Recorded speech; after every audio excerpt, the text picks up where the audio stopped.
저희가 창세기 강해를 하고 있고 창세기 1장과 2장을 13번에 거쳐서 마쳤습니다. 그동안 제가 설교를 제대로 했는지 한번 점검을 해보도록 하겠습니다. 창세기 1장과 2장에서 가장 중요한 것이 무엇이라고 생각하십니까?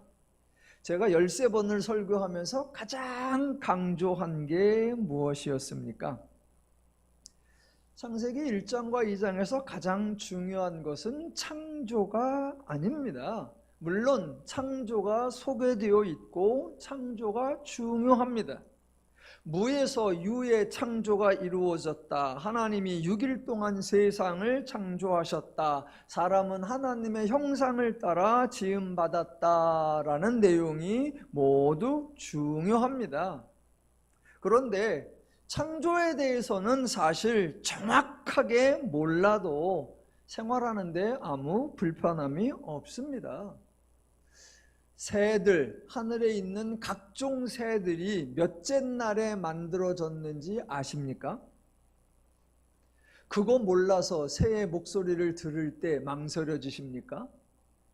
하늘의 해와 달과 별들이 몇째 날에 창조되었는지 그거는 아십니까? 그거 몰라서 보름달, 추석에 보름달 보기에 조금 미안했습니까? 아니요. 그거 몰라도 사는데 별 지장이 없습니다. 대부분의 성도님들은 하나님이 창조하셨다라고 강조할 뿐 창조가 하루하루 며칠 날에 무슨 일이 일어났나 상세한 내용에 대해서는 잘 모릅니다. 괜찮습니다. 또 창조에 관한 내용이 1장과 2장이 나오는데 1장과 2장의 내용이 조금 다르다고 했었습니다. 한번 이렇게 질문을 해볼까요? 동물들은 무엇으로 또는 어떻게 만들어졌나요? 그러면 대부분의 성도님들은 말씀으로요 라고 합니다. 예, 그 대답은 창세기 1장에 근거한 대답입니다. 창세기 2장에 근거하면 흙으로 만들어졌다라고 합니다. 예, 1장과 2장이 내용이 다르다고 해서 서로 모순이 된다거나 서로 충돌이 된다는 의미가 아니라 주제를 바라보는 관점이 다르고 강조하려고 하는 핵심이 다른 것이다 라고 설명을 드렸습니다. 세세한 건 몰라도 사는데 아무런 지장이 없습니다.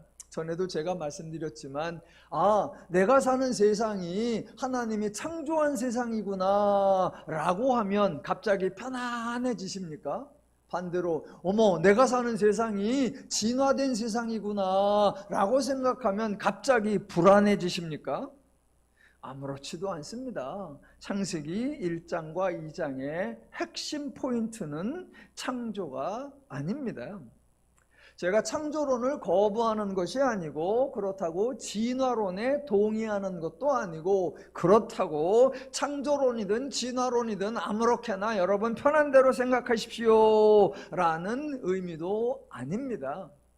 분명 세상의 기원, 인간의 기원에 대해 유일하게 우리에게 알려주는 책이 성경이요, 성경 중에 창세기입니다. 전 세계 여러 대륙의 여러 나라의 여러 민족들의 창조와 관련된 신화들이 있습니다. 하지만 말 그대로 신화일 뿐 신화적 수준을 넘어서지 못합니다. 창조했다라고 하는 그 물건들이 너무나 작고 그 창조하는 과정이나 창조하는 순서가 너무나 비논리적이라 신화라고밖에 달리 표현을 못합니다. 그 신화들이 오랜 기간 이어져 내려왔고 심지어는 지금도 그 신화를 바탕으로 다양한 문화적 전통 행사들이 행해지고 있지만 어느 나라, 어느 민족, 어느 누구도 그것을 창조에 관한 지식이나 정보라고 주장하지도 않고 받아들이지도 않습니다. 그래서 신화를 검증하려고 하지도 않고 신화를 가지고 논쟁을 벌이지도 않습니다. 오직 하나님만이, 오직 성경만이 인류 역사에서 유일하게 세상의 기원, 인간의 기원에 대한 논리적인, 체계적인, 광범위한 설명을 해주고 있습니다. 하나님은 인간에게 유익한 내용을 알려주십니다. 그러니까 인간은 하나님이 알려주시는 내용을 가지고 유익하게, 모든 인간에게 유익이 되도록 사용하면 됩니다. 하나님이 인간에게 해로운 존재가 되면 안 되고, 기독교가 인간에게 해로운 종교가 되면 안 되고, 성경이 인간에게 해로운 책이 되면 절대로 안 됩니다. 그런데 기독교 역사에서 창조에 관한 내용이 인간에게 유익을 준 적도 있지만 도리어 큰 해를 입힌 적도 있습니다. 성경의 내용이 틀렸다는 의미가 아니라 기독교가 또는 교회가 또는 종교 지도자들이 성경을 오용하고 남용하기도 했었습니다. 성경으로 인간을 지배하고 성경으로 인간을 통제하는 용도로 악용한 사례들이 있습니다. 이것은 하나님의 잘못이 아니라 전적으로 기독교의 잘못 또는 교회의 잘못 또는 종교 지도자들의 잘못이었습니다. 대표적 사례가 중세지요. 중세를 지나면서 세상에 대한 과학적 연구가 진행되었습니다. 그래서 그동안 알려진 것, 교회가 주장하는 것과는 다르게 세상은 네모난 것이 아니라 둥글다라는 이론이 나오고, 지구를 중심으로 태양이 도는 것이 아니라 태양을 중심으로 지구가 돈다라는 새로운 학설이 나왔습니다. 그럼 교회는 그렇구나 라고 배우면 되는 겁니다. 성경에 지구가 네모나다라는 내용이 없고요, 지구를 중심으로 태양이 돈다라는 말씀이 없습니다. 성경은 인간이 무엇을 하든 어떻게 하든 아무리 노력해도 도무지 알아낼 수 없는 것들, 그것은 하나님이 계시로 인간에게 알려주십니다. 대신 인간이 연구하고 탐구하고 조사해서 알아낼 수 있는 것들에 대해서는 별로 말하지 않습니다. 그런 것들은 학자들이 연구하고 학자들이 조사해서 새로운 이론, 올바른 이론을 발표하면 그대로 수용하고 이해하면 됩니다. 그런데 중세교회가 엉뚱한 권위를 부리고 어리석은 행세를 했습니다. 그래서 새로운 학설들을 부인하고 그러한 학설들을 주장하는 학자들을 죽이기까지 했습니다. 그렇게 하는 게 성경을 지키는 것이 아니고 믿음이 좋은 것이 아니고 신앙생활 잘하는 것이 절대로 아닙니다. 창세기 1장과 2장은 창조 이야기를 하는 것이 아니라 하나님 이야기를 하는 겁니다. 물론 창조의 내용이 등장하기는 하지만 세상에 관한 지식과 정보를 주려는 것이 아니라 창조 이야기를 통해 하나님을 소개하고 하나님에 대해 설명하는 것입니다. 그래서 창조 이야기도 알면 좋지만 하나님에 대한 내용은 반드시 풍성하게 바르게 알아야 합니다. 자, 창세기 1장과 2장에서 알려주는 하나님, 제가 세 가지만 소개하겠습니다. 첫 번째, 하나님이 세상을 창조하셨다라는 겁니다. 창조를 하나님이 계획하셔서 하나님이 진행하시고 하나님이 완성하셨습니다. 우리가 이 세상에 털을 잡고 이 세상에서 살아가고 있는데 이 세상에 대하여 하나님이 가장 잘 알고 계십니다. 그러니까 이 세상에서 어떻게 살아야 하는가, 그것을 가장 잘 아시는 분도 하나님이십니다. 그러면 우리는 그 하나님에게 배워야 합니다. 하나님에게 정확하게 배워서 이 세상을 하나님이 의도하신 대로 지혜롭게, 현명하게, 재미있게, 신나게, 즐겁게, 행복하게 살면 되는 거예요. 두 번째, 하나님은 말씀으로 창조하셨다라는 겁니다. 하나님의 말씀은 단순한 말이 아니지요. 세상에서도 말을 강조해서 사람과 말이 일치해야 되고 말과 행동이 일치해야 한다라고 강조하지만 어느 누구도 실제로 일치하지 못합니다. 말은 했지만 마음이 변할 수도 있고, 말을 했지만 말을 시행할 수 있는 능력이 부족할 수도 있고, 말을 했지만 외부의 세력에 의하여 방해를 받을 수도 있고, 그래서 모든 사람이 언행일치를 하려고 신중하게 처신을 하려고 노력을 하지만 인간 중에 말과 행동이 일치하는 경우가 거의 없고, 존재와 말씀과 행동이 동등한 차원, 동등한 가치, 동등한 능력을 구비하는 경우는 아예 없습니다. 그래서 복음서에서 예수님이 뭐라고 하십니까? 너희는 도무지 맹세하지 말라. 너희가 맹세한다고 이루어낼 수 있는 게 아니지 않느냐. 그러니 맹세하지 마라. 이걸 세상에서는 뭐라고 말합니까? 아무도 장담할 수 없다. 그러죠.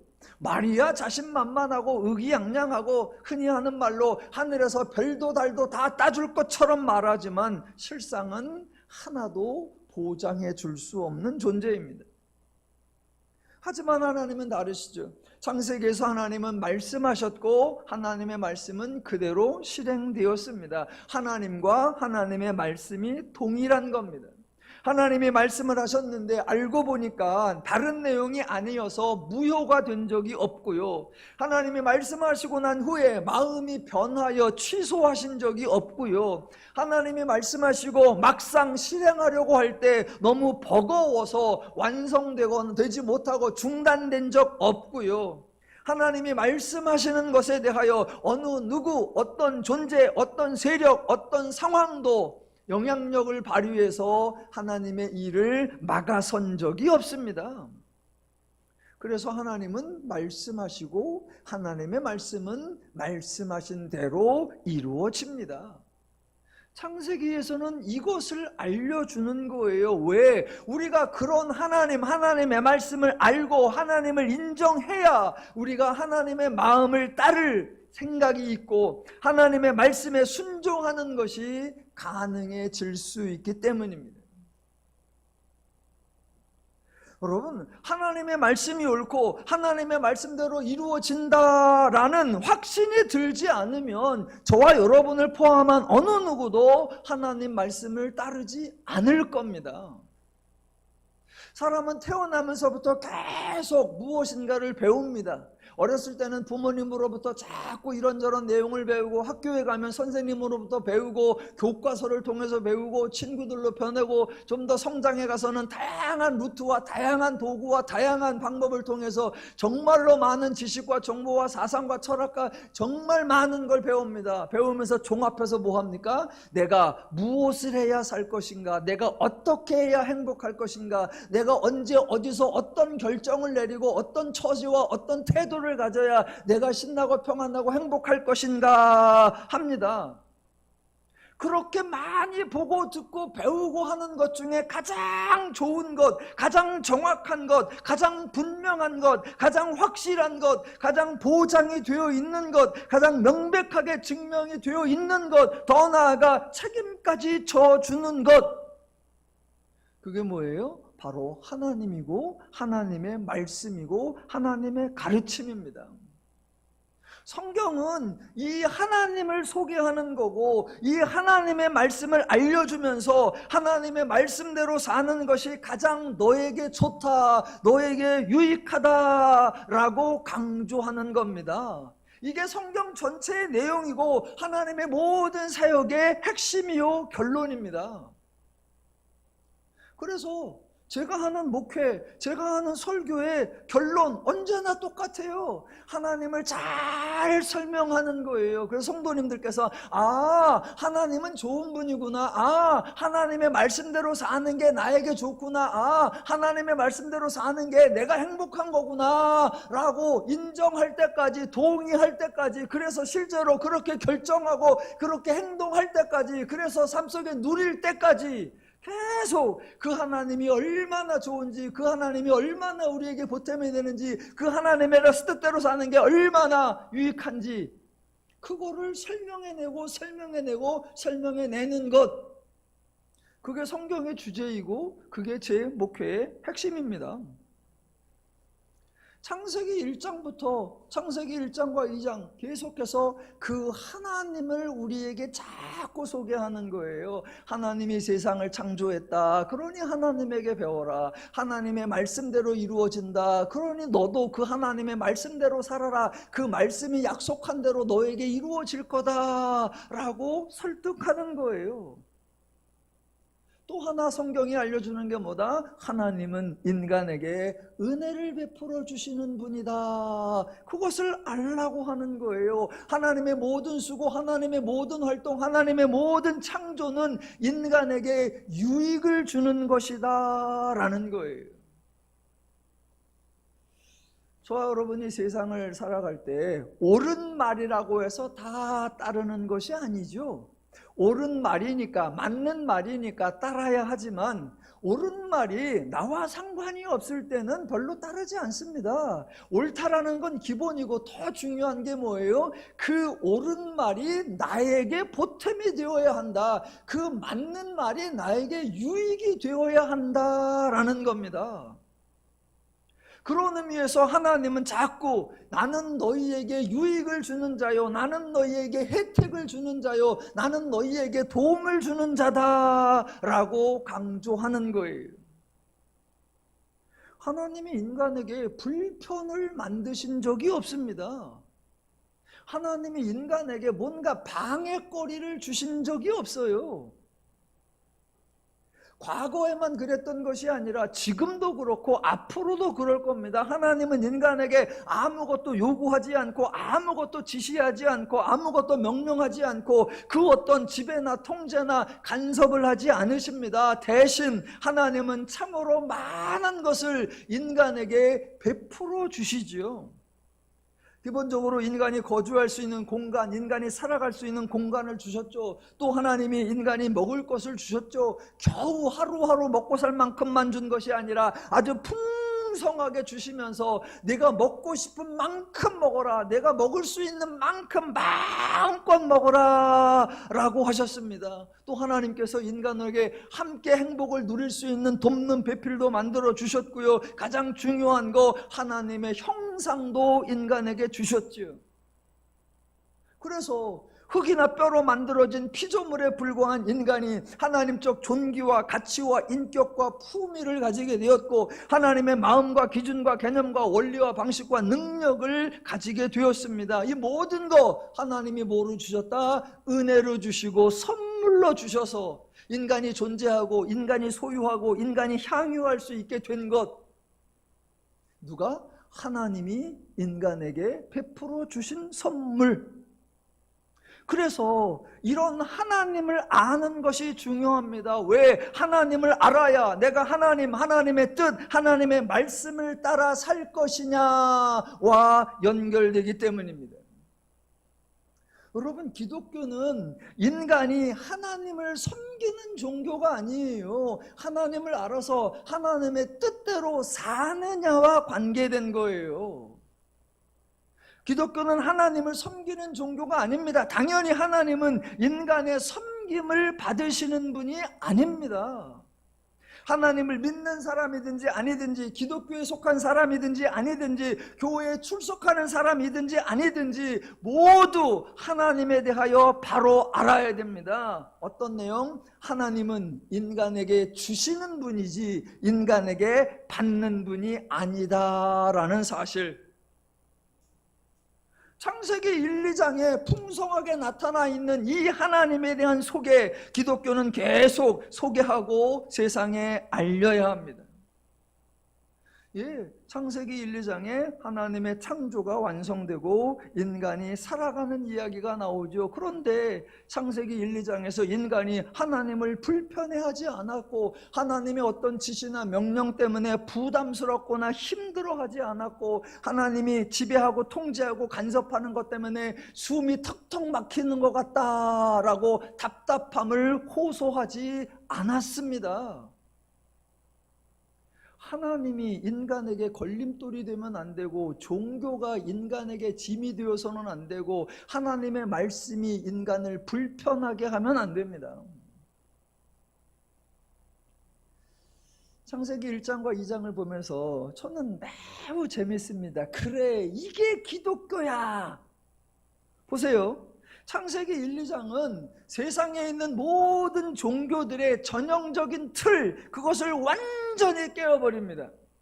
세상이 가지고 있는 종교적 구조나 종교적 패턴이나 종교적 그걸로는 기독교를 설명해낼 수 없게 만들어버렸습니다.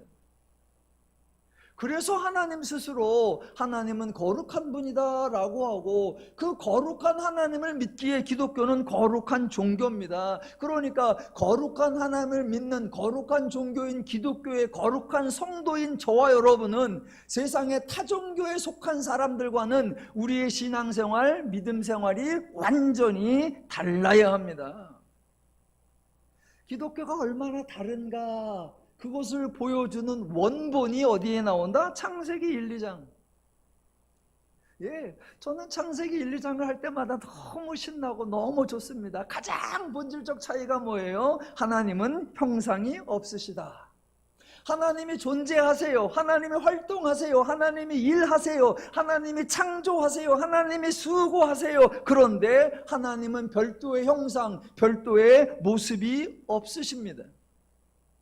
그래서 하나님이 세상을 창조해놓고 창조한 곳의 어느 부분, 창조한 곳의 일정한 영역을 따로 구분하여 신성화하거나 성역화하지 않으셨습니다. 어느 신령해 보이는, 어디 영험해 보이는 한 곳을 지정하면서 여기에 하나님이 계시다 또는 그곳에 하나님이 계시다 라고 말하는 지역이나 장소가 없습니다. 그것을 소중히 여기고 그것에 출입하는 것을 금하고 그 앞에서는 엄숙과 경건을 유지하라 라고 하는 장소나 지역이나 시설이나 물건이 아예 없습니다. 하나님의 형상이 없기에 하나님이 거하실 곳이 없다라는 이 사실이 모든 종교의 틀과 원칙적으로 다릅니다. 그래서 하나님은 인간에게서 받으시는 분이 아닙니다. 여러분, 하나님은 인간에게서 무엇을 받으시는 분이 아니에요. 왜냐하면 그거 받아서 뭐해요? 인간이 바치고 인간이 드리려고 하는 그것을 받아서 어디에 두고 무엇을 씁니까? 그래서 기독교는 하나님이 인간에게 주시는 분이지 인간이 하나님에게 바치는 종교가 아니에요. 자, 하나님이 인간에게 섬김을 받지 않으시기에 창세기 1장과 2장에는 종교 양식, 종교 행위가 하나도 없습니다. 찬송도 없고요, 예배도 없고요, 기도도 없고요, 제사도 없고요, 예물도 없고요, 절도 없고요, 그 어떤 종교 행위 하나도 없어요.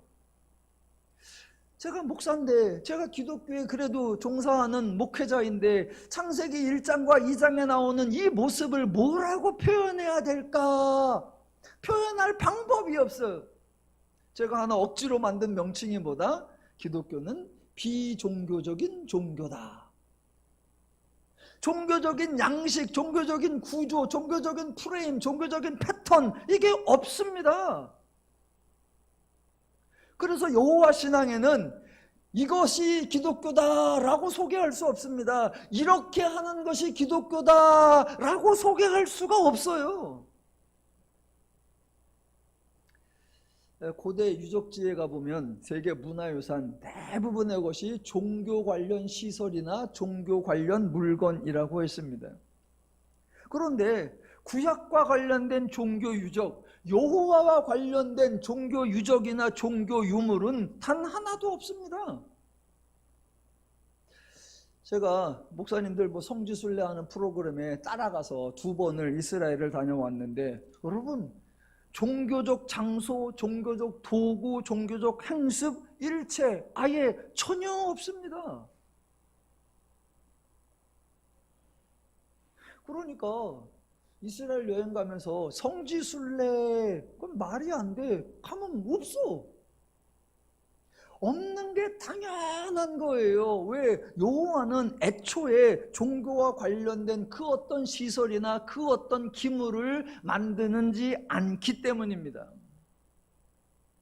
여호와와 관련된 종교적 물건이나 종교적 유적이 없으니까 당연히 여호와를 믿는 사람들과 관련된 종교적 유물도 없습니다. 모세의 생가 그런 거 없고요. 다윗의 기념비 그런 거 없고요. 예레미야의 무덤 그런 거 없습니다. 기독교는 비종교적인 종교예요. 제가 혼자 이스라엘 가서 참 신기하다라고 생각한 게 뭐였냐면, 당연히 여호와 종교는 신성시하거나 성역화한 그런 종교적 기물이나 종교적 제도가 없으니까 종교적 유물이 없다. 그거 당연하다. 대신 구약에서 이스라엘은 여호와를 잘 안 섬겼잖아요. 우상을 섬겼잖아요. 그래서 우상의 형상도 만들고 우상 신전도 짓고 우상 기물도 만들고 우상 종교 행위도 했잖아요. 그러면 여호와와 관련된 종교 유적은 없을지라도 우상과 상관된 종교적 유적은 남아 있을 법도 하잖아요. 요것이 이스라엘이 만들었던 바알 신상입니다. 요것이 이스라엘이 섬겼던 아세라 성전입니다. 그런 거 있을 만도 하잖아요. 근데 그런 것도 없어. 저는 그래서 하나님이 이스라엘 땅에서 그거를 싸그리 없애버리셨구나, 그런 생각이 들어요.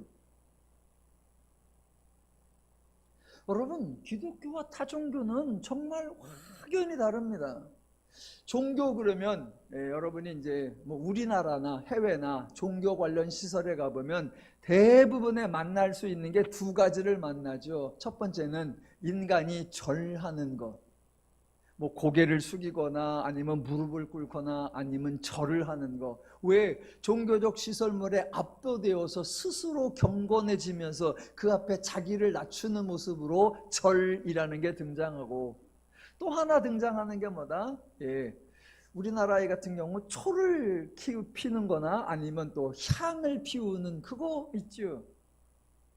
그런데 여러분, 기독교는 절하는 것도 상관이 없고 향과 초와도 전혀 상관이 없습니다. 기독교는 하나님과 인격적 소통을 하는 것이고, 만약 기독교의 대적을 언급하라고 하면 죄입니다. 여러분, 무릎 꿇고 절하면 죄가 사라집니까?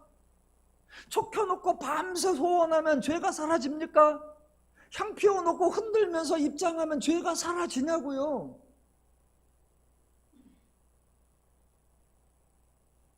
그러니까 세상의 종교들을 이렇게 보면서 기독교는 달라도 참 많이 다르구나.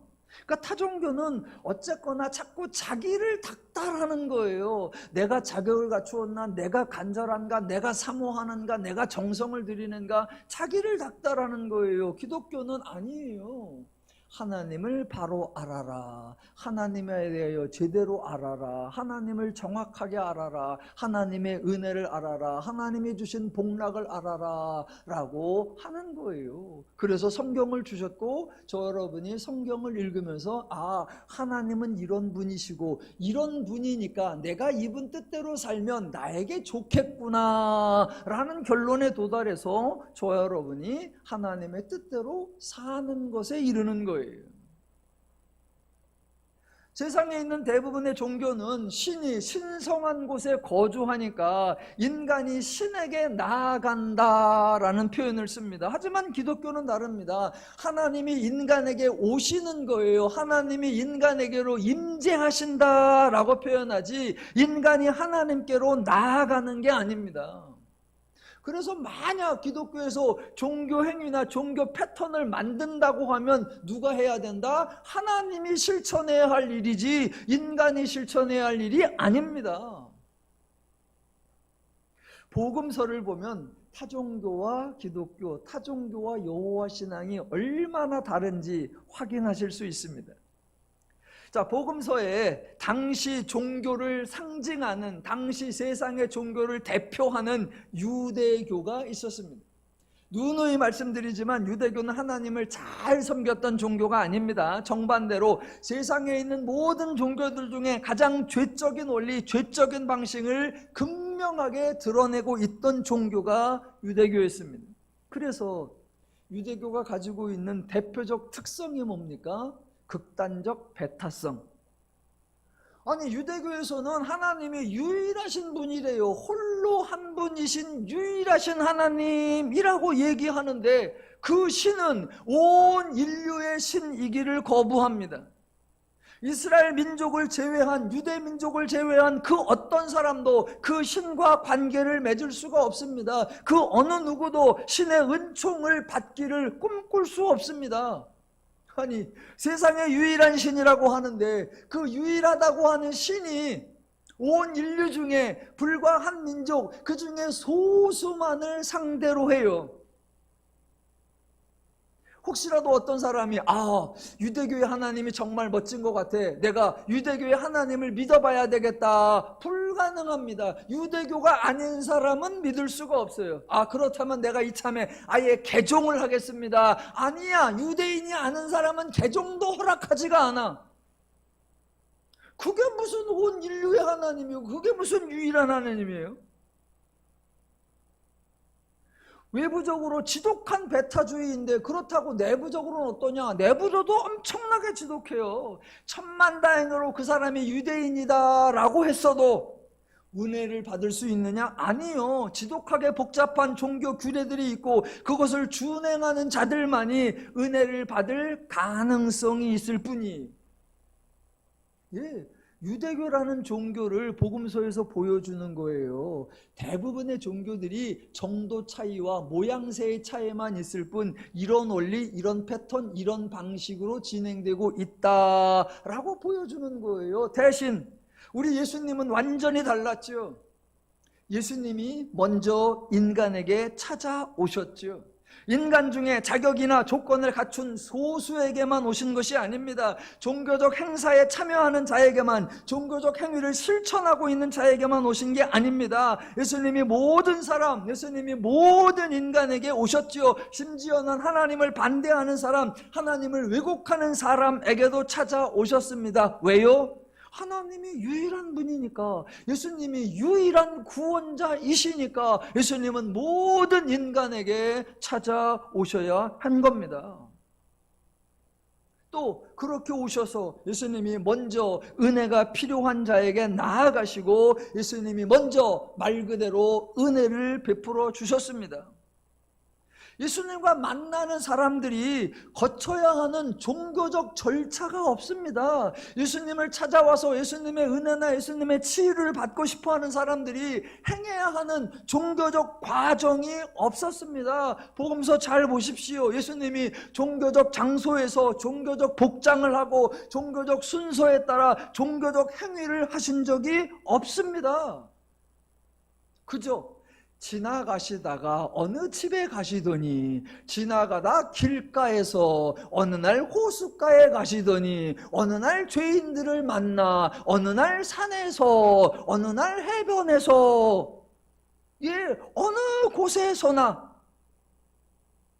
은혜가 주어졌고 누구에게나 은혜가 주어졌습니다. 예수님에게 나온 사람도 은혜를 받았고요. 어떤 사람은 안진뱅이 일어날 수가 없어. 그래서 앉아있는 자에게도 은혜가 있고요. 어떤 사람은 아예 누워있어. 그래서 친구들이 침대를 옮겨야 하는 그런 사람도 은혜를 받았고요. 심지어는 죽었어. 그래서 관에 누워서 상여가 나가고 있는 그 사람도 하나님의 은혜를 받고 살아났습니다. 거기 어디 종교적 행위, 종교적 제도, 종교적 형식, 종교적 절차가 있습니까? 예수님은 유대교와 비교하면 매우 혁신적이고 새로웠죠. 하지만 구약과 비교하면 하나님의 방식은 원래부터 그랬습니다. 창세기부터 그랬어요. 그러니까 기독교는 창세기에 나오는 하나님의 방식을 전파해야 되고 복음서에 나오는 예수님이 행한 방식을 따라야 합니다. 그래야 그것을 기독교라고 할 수 있는 거예요. 창세기 1장과 2장, 기독교는 인간이 하나님을 살펴드리는 종교가 아니라 하나님이 인간을 보살펴주는 종교입니다. 그래서 아담과 하와가 자기들이 호의호식하면서 지내다가 아유 우리 하나님은 집도 절도 없이 풍찬노숙하는 거 아닌가, 하나님은 어떻게 잘 지내고 계신가, 하나님을 염려하거나 하나님을 안타까워하는 것이 아닙니다. 기독교는 인간이 하나님의 사정을 헤아리는 게 아니에요. 그래서 저는 개인적으로 성경 전체에서 여호와 신앙을 가장 왜곡시키고 여호와 신앙을 가장 변질시킨 그런 사람을 하나 골라라 라고 하면 저는 주저없이 다윗이, 아니 자기가 무슨 왕궁에 산다고 감히 하나님 걱정을 해? 여러분, 다윗의 나라, 솔로몬의 나라가 어마어마한 나라가 아니에요. 그 주변에 있던 나라는 다 제국이라고 불러요. 애굽 제국, 아수르 제국, 바벨론 제국, 바사 제국. 왜? 그만큼 큰 나라예요. 그런데 이스라엘은 제국이 아니에요. 왜? 가나안이라는 지역이 매우 좁아요. 커질 수 있는 상황이 안 돼요. 그래서 다윗과 솔로몬의 나라가 기껏해야 동네 골목대장 수준밖에 안 돼요. 그런 나라에서 왕이 겨우 돼서 왕궁 쬐끄만하게 하나 지었어요. 그래놓고 한다는 소리가, 나는 이렇게 백향목궁에 사는데 하나님은 저렇게 초라하게 사시는가. 누가 누구를 걱정하고 누가 누구를 위한다는 거예요. 코미디 중에 코미디예요. 성경 전체에서 하나님을 업신여겼다라는 평가를 받은 사람이 딱 한 사람인데 그게 다윗이에요. 저는 성경이 정확하다라고 생각합니다. 인간이 하나님을 살펴드리고 인간이 하나님을 헤아려드리고 인간이 하나님을 좀 뭔가 챙겨드린다, 그거 아주 웃기는 발상이고 헛발질입니다. 창세기에서는 인간이 하나님을 헤아리는 게 아니라 하나님이 인간을 보살펴주는 거예요. 그 내용이 뭐다? 사람이 혼자 사는 것이 좋지 아니하니 내가 그를 위하여 돕는 배필을 지으리라. 얼마나 멋있습니까? 하나님이 인간 만들어 놓고 손 떼는 것이 아니라 인간을 온전하게 만들어 놓고 저가 잘 살고 있는가, 저가 평안하게 살고 있는가, 저가 행복을 누리며 살고 있는가 하나님이 살펴보시는 거예요. 그래 놓고 혼자 사는 것이 좋지 아니하니 하나님이 속상해서 하나님이 인간이 행복을 누릴 수 있도록 돕는 배필을 지어 주시는 거예요. 아이고 혼자 사는 게 좋지 아니하니 집을 지어줘야 되겠다, 아니고요. 혼자 사는 게 좋지 아니하니 냉장고에 먹을 거 꽉꽉 채워 넣어야 되겠다, 아니요. 혼자 사는 거 좋아하니 아니하니 보일러 놓아드려야겠다, 아니요. 돕는 배필을 지으리라. 예.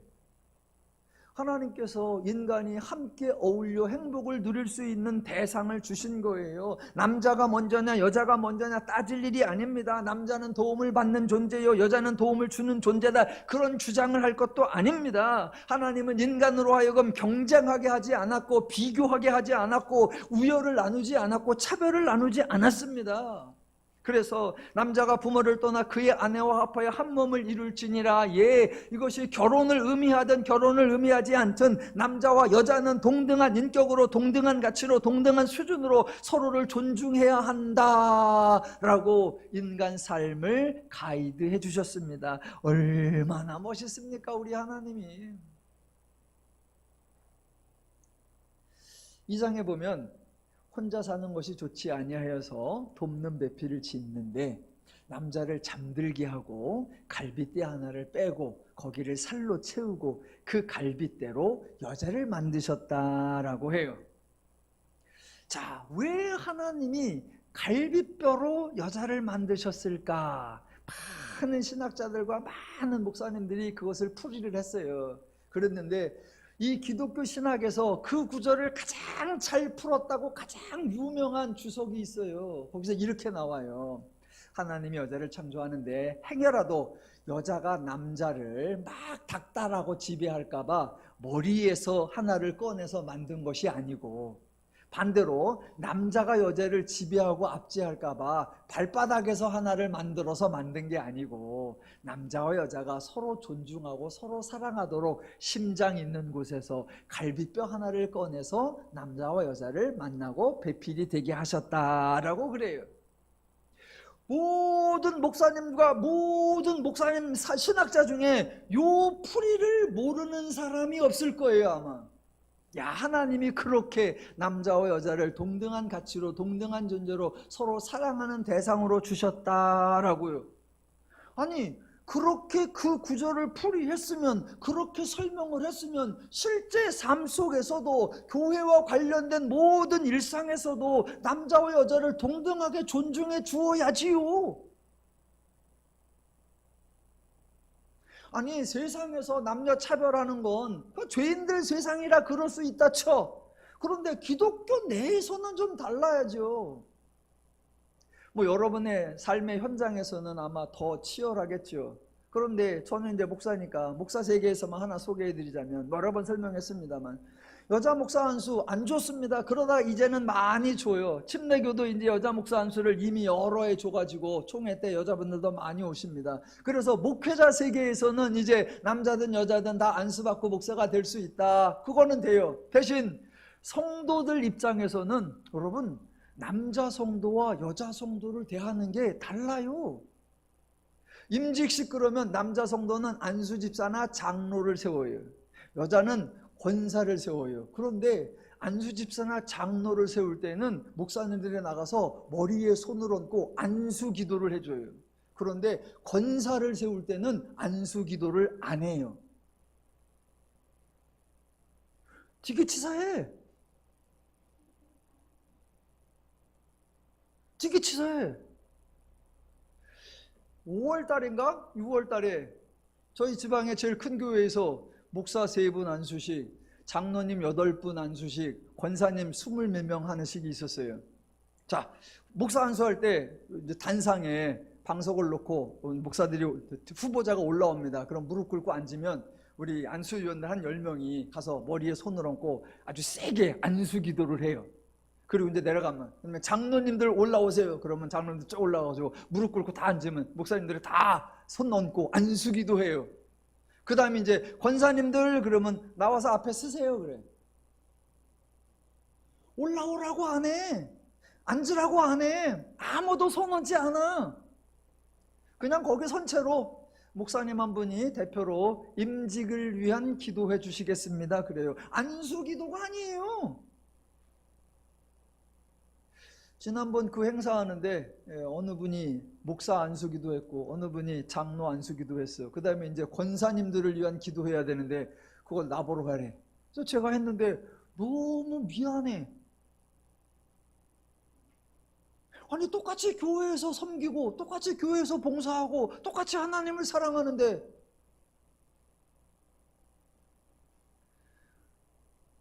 제가 권사님들 안수기도, 이제 권사님들 임직기도 하는데 여기 서서 권사 20몇 명인데 제가 일부러 작정을 하고 권사 누구 권사 누구 권사 누구 이름을 다 불러줘 가면서 아주 축복을 세게 해줬어요.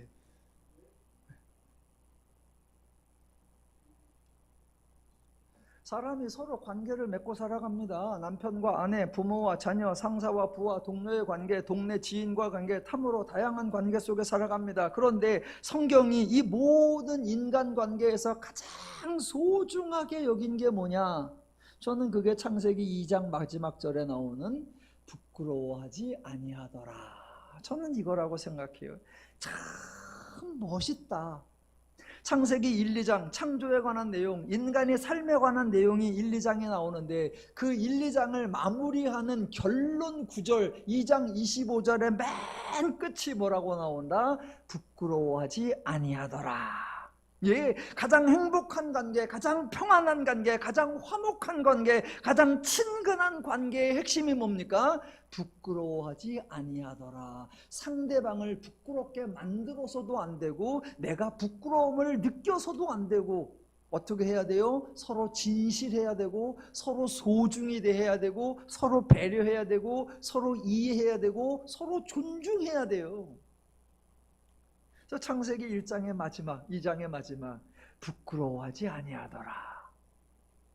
예, 저는 저희 교회에서도 마찬가지예요. 어느 성도님들도 부끄러움을 당하면 안 된다. 어떤 분 잘했다고 막 칭찬하면서 어떤 분 좀 못하는 거 그따구로 해놓고도 신앙생활이라고 하느냐, 부끄러워하게 하면 안 되고, 이분은 이렇게 해서 하나님의 상을 많이 받았고 이렇게 해서 하나님의 벌을 받았습니다 라고 수치를 느끼게 하면 안 되고, 인간은 뭐 해야 된다? 하나님 안에서 그 어느 누구도 상대방을 부끄럽게 해서도 안 되고 본인이 부끄러움을 느껴서도 안 되고, 다른 표현으로 행복하게 살아야 한다, 또 다른 표현으로 하나님의 복락을 누리며 살아야 된다, 또 다른 표현으로 인간은 상호간에 부끄러워하지 아니하더라. 예, 저는 더누림교회가 저와 여러분 모두가 서로 행복하고 즐겁고 자연스럽고 편안하고 화목한 그런 신앙생활 되고 여러분의 믿음생활 되고 여러분의 가정생활 되고 여러분의 직장생활 되시기를 주님의 이름으로 축원합니다. 창세기 1, 2장에 창조에 관한 내용, 인간의 삶에 대한 얘기가 딱 나와서 마무리를 딱 짓고 이제 3장에 인간이 살아가는 이야기가 시작이 되는데 장면이 극적으로 변해요. 그래서 제가 오늘 3장에 오늘은 도입만 한번 하겠습니다. 3장에서 속임수가 나온다라고 생각을 해요. 속임수. 제가 영화 중에 속임수에서 그냥 혼자 깜짝 놀랐던 영화가 있습니다. 뭐 옛날에 이제 타짜라는 영화를 보면 도박하면서 속고 속이는 얘기가 나오고, 우리나라의 도둑들이라는 영화를 보면 사기꾼들이 모여가지고 같은 팀인데 지들끼리 계속 속여. 그래서 영화의 처음부터 끝까지 속이는 내용이 계속돼. 그러니까 속임수가 천지고, 속임수 영화 중에는 제가 예전에 홍콩 영화 무간도라는 영화를 봤었는데 그때 제가 깜짝 놀랐어요. 아, 이렇게까지 하나? 조폭이 있어요. 조폭들이 맨날 경찰한테 어려움을 당하니까 조폭 중에 그 젊은 애 하나를 미리 공부를 시켜요. 대학에 보내갖고 그래서 그 걔를 경찰 내에 간부로 키워요. 그래서 경찰의 정보들을 빼내고, 그러니까 또 경찰에서는 조직을 일방타진하기 위해서 신규 경찰 하나를 깡패로 위장시켜서 조직에 침투시켜.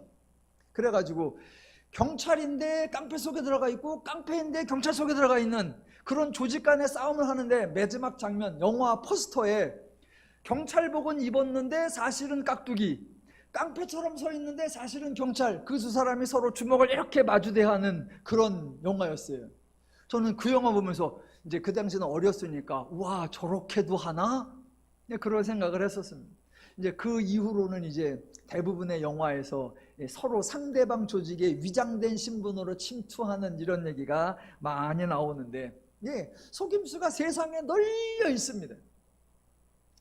우스갯소리로 여러분 들었지만 한 번 더 들으세요. 제가 목사 된다고 할 때 저희 어머니께서 신학교 갈 때 펑펑 우셨어요. 가지 마라. 네 아버지 고생하는 거 보더니 뭘 또 가냐 그러길래, 아버지 고생하는 거 봤으니까 아는 놈이 가야죠. 그래갖고 신학교 갔죠. 그래서 신학교 졸업하고 전사되고 나중에 목사 안수 받는다고 하니까 저희 어머님하고 아버님이 오셨어요. 그때 어머님이 목사 안수 받는 저의 손을 꼭 잡고 내가 너에게 꼭 한마디를 아주 당부한다 그러면서 저희 어머님이 하신 말씀, 아들아, 앞으로 교회에서 목사가 하는 말을 절대 믿지 말라. 전직 목사 사모님이셨던 저희 어머님께서 현직 목사 안수받는 아들에게 지극정성으로 당부하신 말씀, 아들아, 앞으로 교회에서 목사가 하는 말을 절대로 믿지 말라. 왜 그랬냐면 여러분도 아시겠지만 옛날에 교회가 이제 막 커나가고 그럴 때 어느 교회에서 전도사 하나를 불러다 씁니다. 그래놓고 방 하나를 줘요. 그래놓고 사례비도 안 줘. 그래놓고 전도시키고 봉사시키고 차량 운전시키고 별고생을 다 시켜. 그러면서 목사님들이 감언이설을 늘어놓아요. 네가 이 교회에서 2년 3년만 충성을 해라. 그러면 내가 너를 유학 보내줄게 라고 하든가, 네가 이 교회에서 헌신과 열심을 다해라. 그러면 나중에 너를 여기서 부목사 시켜주고 너 교회 개척시켜줄게. 그리고 개척할 때 구역 하나를 띄워줄게. 이런 말 많았어요. 그리고 나중에는 그냥 내쫓아. 또 어느 목사님이 좀 나이가 좀 드셨어. 은퇴하시려고 그래. 그러면 중년의 목사를 불러가지고 이제 우리 교회에서 공동 목회하고 몇 년 있다 내가 은퇴하면 당신이 담임 목사 물려받으시오. 그래놓고 불러가지고 아주 부려먹어. 그래놓고 한 2, 3년쯤 지나면 목사님하고 나하고는 마음이 안 맞는 것 같아요. 목회 철학이 다른 것 같아요. 나가주세요 라고 쫓아. 그래놓고 또 사람 불러서 또 고말해서 한 2, 3년 부려먹다가 또 쫓아.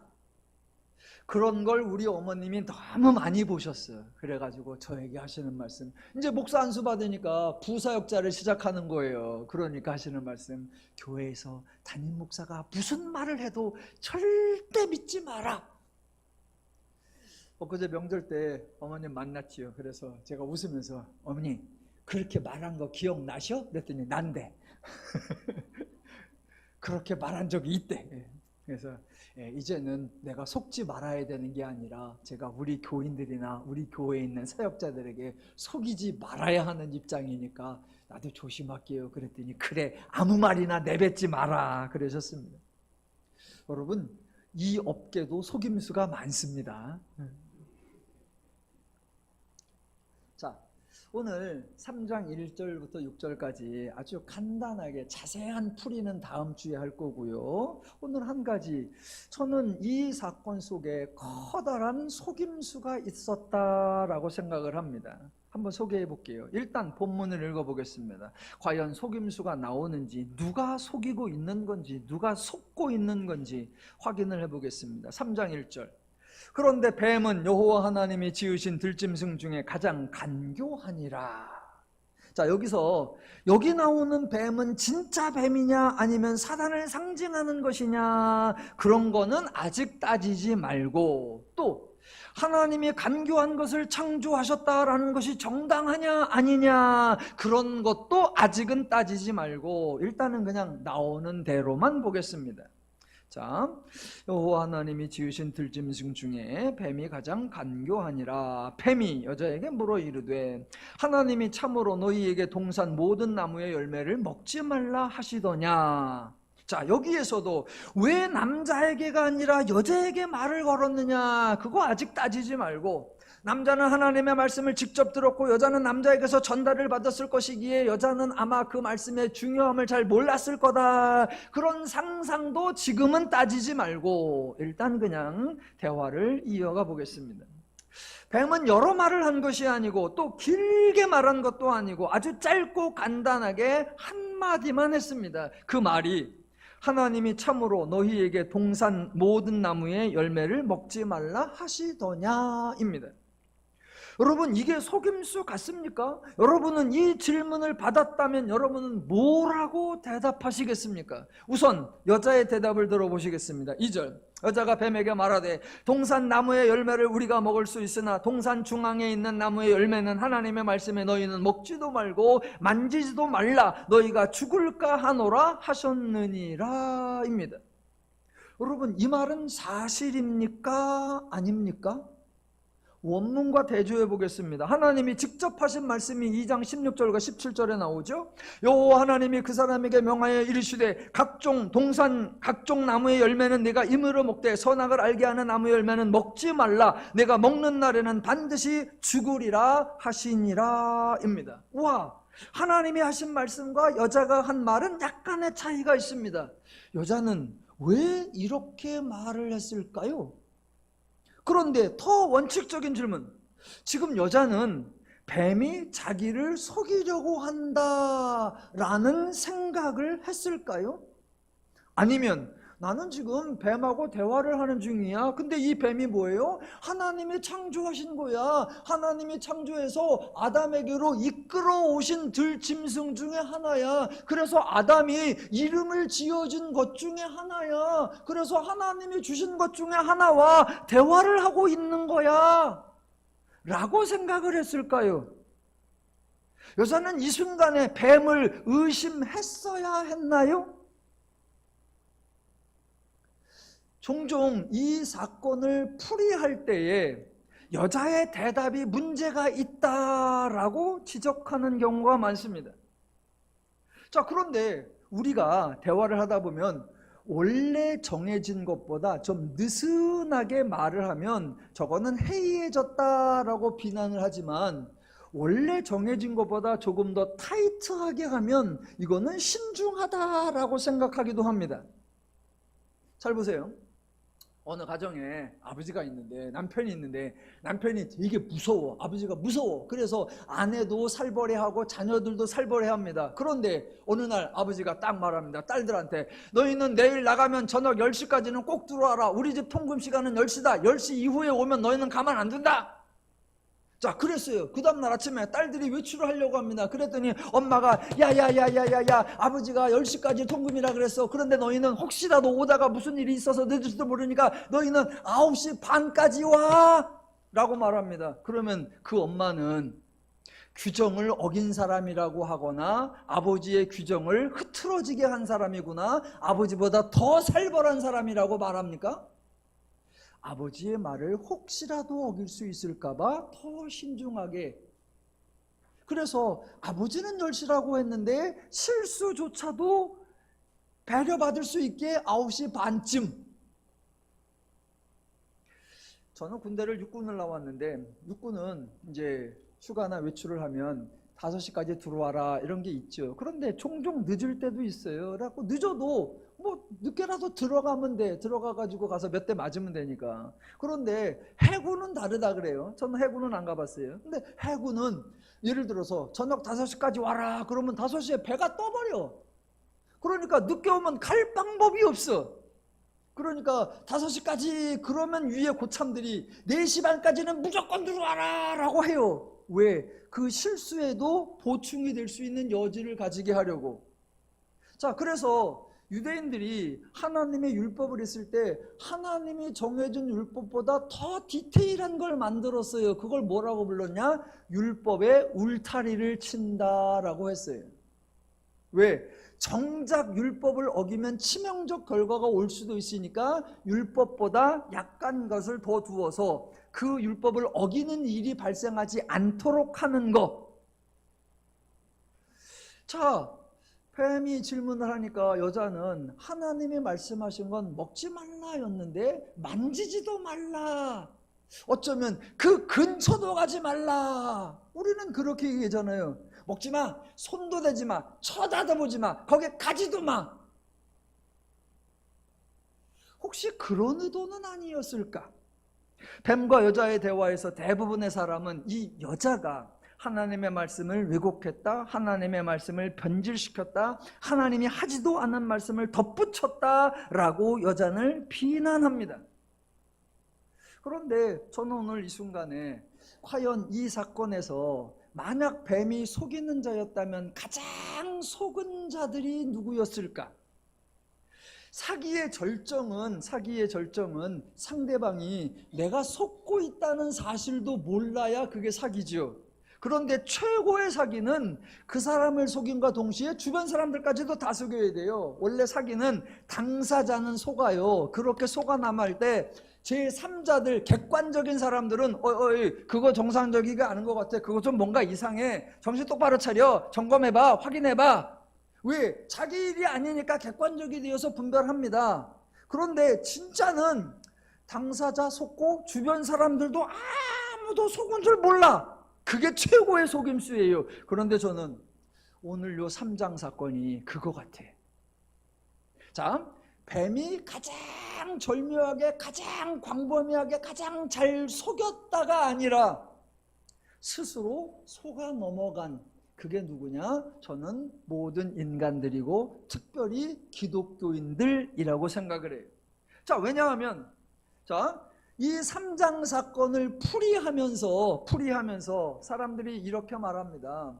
자, 이 대화를 풀이하면서 이 여자는 하나님의 말씀, 하나님의 명령, 하나님의 법, 하나님의 규례, 그것을 변질시켰고 그것을 왜곡했다라고 말할 때 그 말 속에 담겨 있는 내용이 뭐냐면 하나님의 말씀은 법이다. 하나님의 말씀은 명령이다. 하나님의 말씀은 규정이다 라고 생각하고 있는 것, 그게 인류가 가장 크게 속고 있는, 그게 속은 줄도 모르고 있는 속임수라고 보는 거예요. 제가 더누림교회에서 심혈을 기울여서 설명하려는 게 뭐냐면, 하나님은 법을 주신 적이 없다. 하나님은 법으로 인간을 지배하고 통제하지 않는다. 하나님은 법을 지키면 상 주고 벌을 어기면 벌 줘서 상금과 채찍으로 인간을 통제하고 간섭하고 인간을 조종하고 압제하는 게 아니다라는 거예요. 그래서 하나님은 인간과 법적인 관계를 맺으시는 분이 아니에요. 그런데 이 사건을 풀면서, 이 본문을 풀면서 모든 대부분의 성도들은 하나님의 명령이었어, 하나님의 규범이었어, 하나님의 법이었어 라고 생각하고 있단 말입니다. 그게 가장 크게 속고 있는 거라는 거예요. 창세기 1장과 2장에서 보여주신 하나님의 성품, 하나님의 사역, 하나님이 인간을 대하는 자세 등 정말 소중한 내용들이 있음에도 불구하고 창세기 3장에서 뱀이 딱 한 번 질문한 것에 대해 설명하면서 모든 기독교인이 속아버렸습니다. 하나님은 인간에게 법을 주시는 분이 아니고 법과 명령으로 지배하고 다스리는 분이 아닙니다.